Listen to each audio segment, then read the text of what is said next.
available at home that are more reinforcing and higher motivating for them to listen and do the things that are asked for at home versus at school. That's where we see that behavior contrast. And to add on to that, with the behavior contrast, let's say you spank your child at home. So if you spank your child at home and you don't see the behavior, at school, they can't spank your child. So the behavior is going to occur more at school because at home, they're getting spanking. The punishment is happening at home. Just like if the reinforcement was happening at home. So those things, because she gave an example of the reinforcement, like they have to work for it. At home, spanking is occurring. That's the punishment, punisher, which is the procedure, which causes the behavior to decrease. But at school, the behavior is going up. So we call that a seesaw. So at one setting is going down, and the other setting is going up. And then maybe at school, they might do timeout. So then at home, the behavior is going up, but at school, the behavior is going down. Do you see what I'm trying to say? Because if at home, there's no timeout, they don't do that, and they don't understand why the child is acting out at home but not at school, that's where behavior contrast occurs.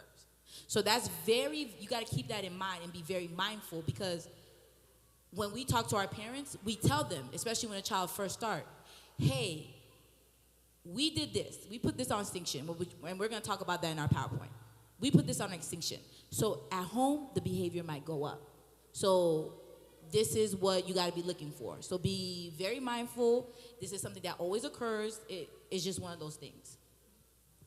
Okay. Catherine and Veronica just said a lot of things. I don't know if I'm going to remember. I'm sorry.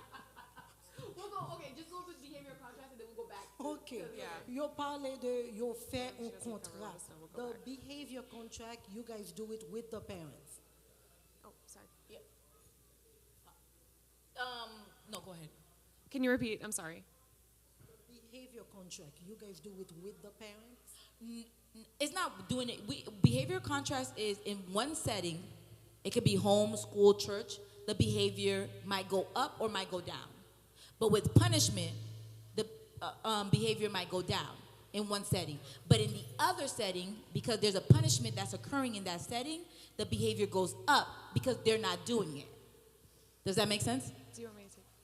Do you mind if I give an example? So, for instance, you hear at school, your kid's not listening to their teacher.